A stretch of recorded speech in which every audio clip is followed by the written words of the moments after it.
Hello everyone and welcome back to my channel. I'd love it if you could leave a comment letting me know where you're listening from around the world. Also, don't forget to like and subscribe if you're enjoying this video. Story 1. I was 22 when I took the job at the ranch. A wide, empty stretch of land in the heart of Navajo country, where the nights were darker than the devil's heart and the wind carried whispers you didn't want to hear. It wasn't much, just fixing fences, feeding horses, making sure the cattle weren't picked off by coyotes. Seemed like easy work at the time. Then I stayed past sundown. That night, I was out by the tree line, patching up a section of fence something had torn through. The wood was split like it had been pried apart, not chewed or clawed. I told myself it was just some animal, a bear, maybe, a big one, but there weren't no bears out this way. That's when I heard her voice, soft, distant, carried on the wind, my grandmother's voice. "Arlo, come here, child." My blood turned to ice. She'd been dead for 3 years. The voice drifted closer, rasping, familiar but wrong. Like a needle skipping on an old record, slightly off, slightly broken. I stood there, my hands clenched around the pliers. The night pressed in, thick and heavy. I should have run. I wanted to run, but something deep inside me, something instinctual, told me that if I moved, it would know. A shadow shifted between the trees. At first, I thought it was a coyote. Then it stood up. Its legs were too long. Its arms dangled at its sides like they didn't quite fit in their sockets. Patches of matted fur clung to its skin. But its face, oh God, its face. It grinned at me, wide and full of human teeth. I stumbled back, nearly dropping the pliers. My breath hitched as the thing cocked its head, watching me.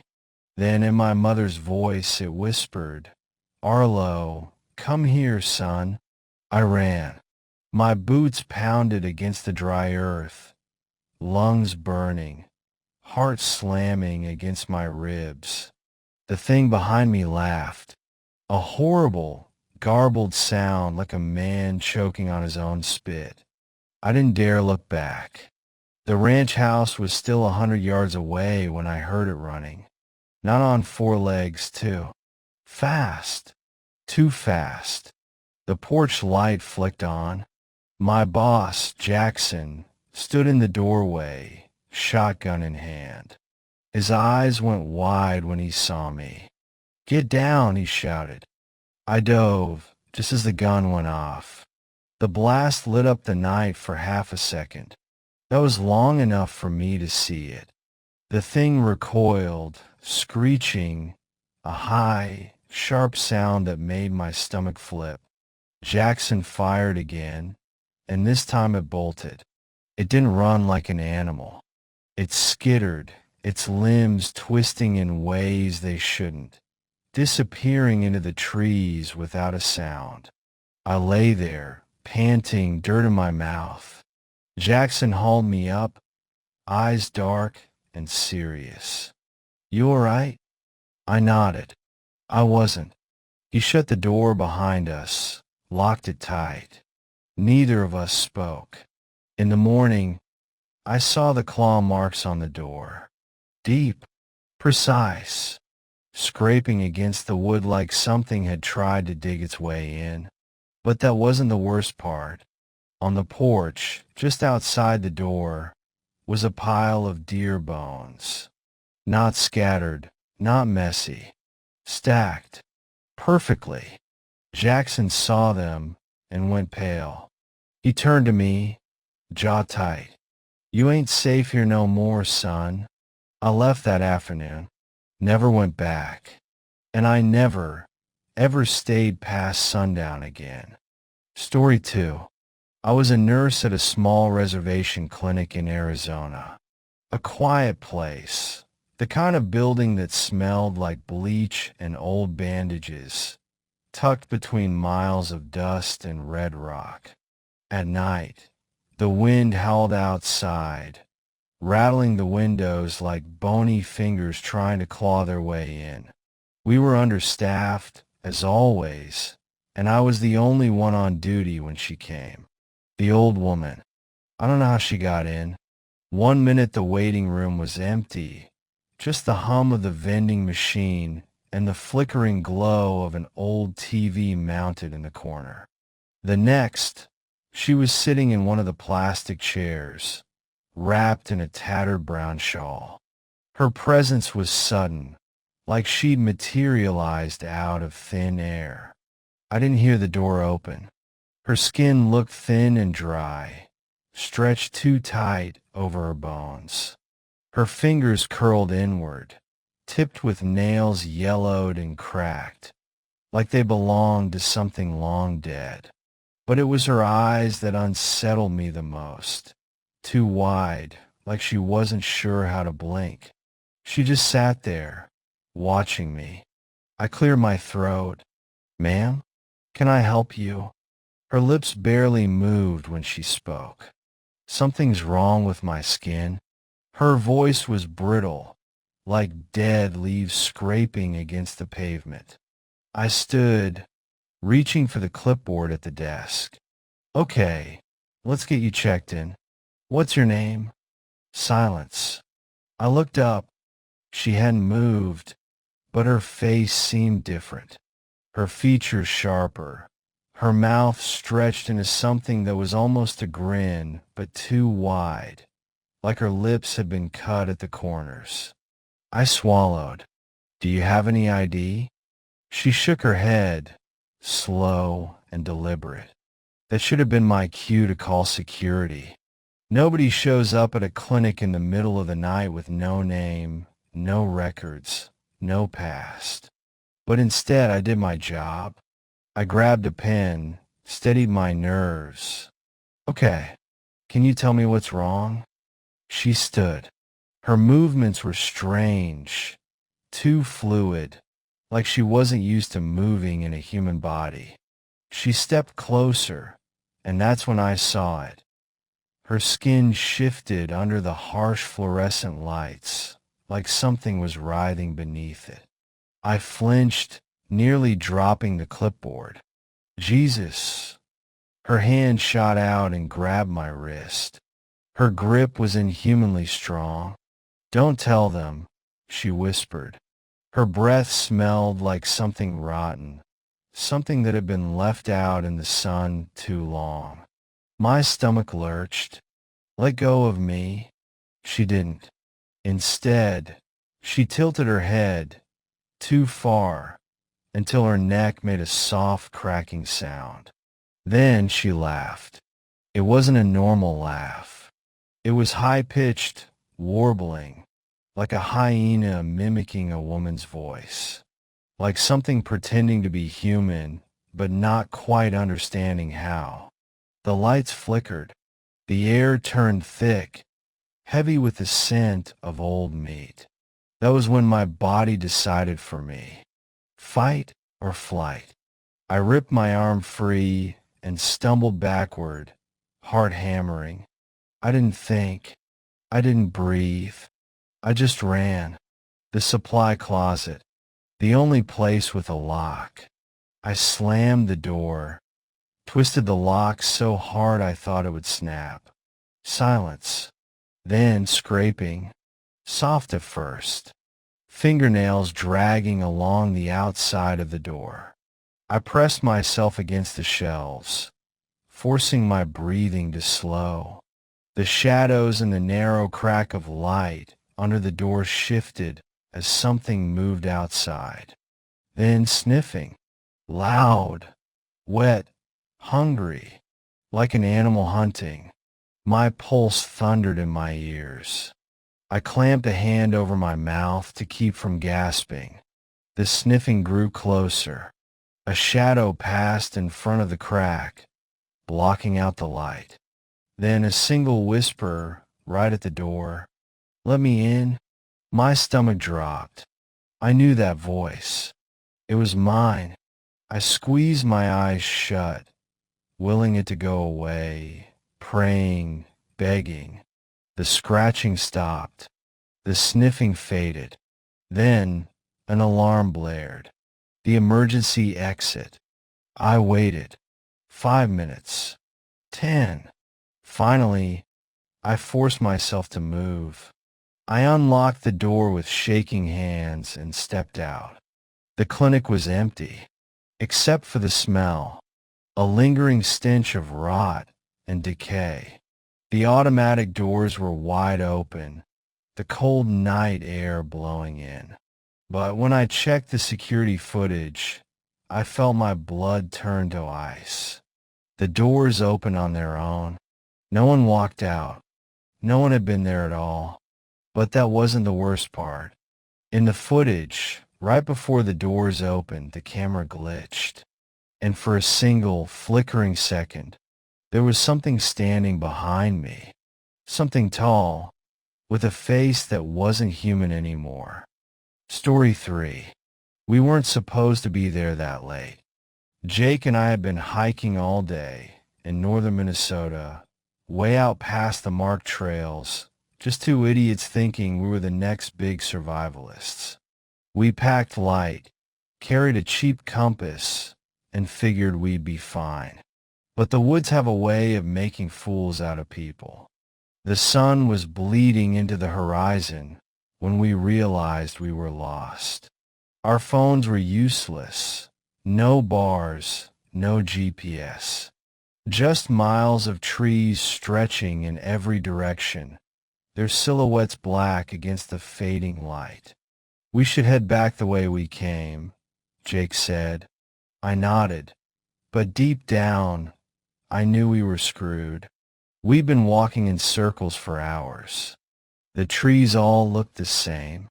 That's when we heard it, a rustling. Not the wind, not an animal just minding its business. This was different, purposeful, heavy footfalls in the underbrush. Jake turned his head sharply, listening. "You hear that?" I swallowed. Yeah. A cold wind cut through the trees. It carried a foul, almost rotten smell, like meat left out in the sun too long. Then something moved. A dark shape shifted in the trees ahead, half hidden in the shadows. At first I thought it was an elk. Big, broad shoulders. But then it stood up. I don't mean it reared back. I mean it stood.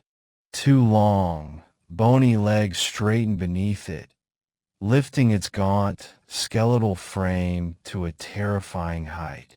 It was easily 8 feet tall, its ribs pressing against gray, stretched skin, like an animal that had starved to death but was somehow still walking. Its head was wrong, a deer's skull, stripped of flesh, but its eyes were alive. Not dead, not hollow, alive, hungry. Jake made a choked noise. His lips barely moved when he whispered, "Wendigo." I might have laughed if I wasn't so paralyzed with fear. But the thing in front of us, the thing watching us, it wasn't funny. And then it screamed. I can't even describe the sound properly. It wasn't just a cry. It was something raw and broken, like a person screaming and an animal wailing at the same time. It rattled my bones, vibrated in my skull, and before I even realized I was moving, we were running. Branches slapped my face. I didn't care. The snapping twigs behind us told me everything I needed to know. It was fast.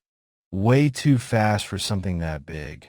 Jake was ahead of me, his breath ragged, his boots hammering the dirt. "Don't look back," he gasped. But I did. I wish I hadn't. The thing was chasing us. It moved wrong, jerky, twitching, too many joints bending in the wrong directions. It wasn't running. It was lunging, covering impossible ground with each movement. Then Jake tripped. I skidded to a stop just as he hit the ground hard. I reached for him, but then I saw bony fingers wrap around his ankle. Long, skeletal, and human fingers. Jake screamed. He thrashed, kicking wildly, trying to rip free. But the thing held on. I acted without thinking. I grabbed a thick branch off the ground and swung. It connected. The thing reeled back, letting out another horrible, wailing shriek.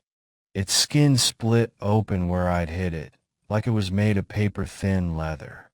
Black, tar-like blood oozed from the wound, hissing as it touched the earth. Jake scrambled to his feet. Go! We ran. Harder. Faster. I don't know how long we ran, but eventually the snapping twigs behind us stopped, and suddenly we burst out onto a dirt road. We didn't stop running until we were back at the car. We locked the doors, hands shaking, lungs burning. We sat there in silence, staring at each other, trying to process what had just happened. Then, finally, Jake rolled up his pant leg. His ankle was covered in long, deep scratches. But that wasn't the worst part. The cuts weren't bleeding. They were black, like whatever touched him was still inside. That night, I woke up to Jake screaming. He sat upright in his sleeping bag, panting, drenched in sweat. His eyes were wild. He wouldn't say what he saw, but he wouldn't go back to sleep either. A week later, I called him. He barely spoke, just kept saying he felt off, like something was watching him. Then he stopped answering my calls altogether. I went to his house. His front door was unlocked. Inside, it smelled wrong, like damp earth and something rotting. I found his phone in the living room. The screen was shattered, and outside, in the mud just beyond his porch, were hoof prints. They didn't lead away. They stopped right at his door. Story 4. I should have never gone to that damn cabin, but I did. It was late October, the air thick with the kind of cold that bites into your bones and stays there. My uncle's hunting cabin sat deep in the Upper Peninsula of Michigan, about a 20-minute drive from the nearest paved road. He used it during deer season, but he hadn't been up there in years. Arthritis, he said. I think it was something else. The place had no electricity, no plumbing, just an old wood-burning stove and a well outside for water. The air always smelled like damp wood and something else, something metallic. Blood, maybe. Or rust. I told myself it was just my imagination. It wasn't. The first night was fine. I chopped wood, made a fire, cracked open a beer. The only sound was the wind howling through the trees. It was peaceful, almost too peaceful. The second night, the whispers started. I was outside, splitting logs, when I heard them, faint, curling through the air like cigarette smoke. At first I thought it was just the wind, but then I heard my name, Ethan, soft, almost playful. I turned so fast I nearly lost my balance. The trees stood still, dark as ink. My breath came out in white puffs, the cold suddenly sharper. No one was there. I told myself it was my mind playing tricks. I'd been alone too long. The silence was getting to me. I went inside, bolted the door, and checked my uncle's old shotgun. Loaded, full chamber, just in case. An hour later, the scratching began. Slow, deliberate, right outside the window. I didn't move at first, just sat in my chair, heart slamming against my ribs. It was probably a raccoon, I told myself, or a bobcat. They came again. Scratch, scratch, scratch. Long, careful drags, like nails on glass. I stood up, gripping the shotgun, and inched toward the window.